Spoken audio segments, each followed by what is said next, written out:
አባቴ ምን ያርጉ ነው እንዴ ነው ሁሉ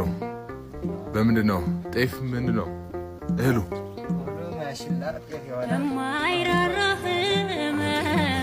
ሰላም በሌለው መስማናት እንዋን አፈሳ ደብረ አባይ ኑሮ እንደዚህ ነው የመከራዬ አሪፍ ነው ጭንቀት የለም በቃ የረገምኳቸው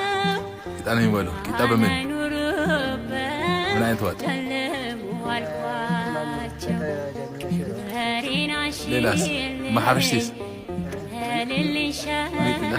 ማሐብሽቲ ከሁሉም ግን ሽሮ ነው የሚሻለው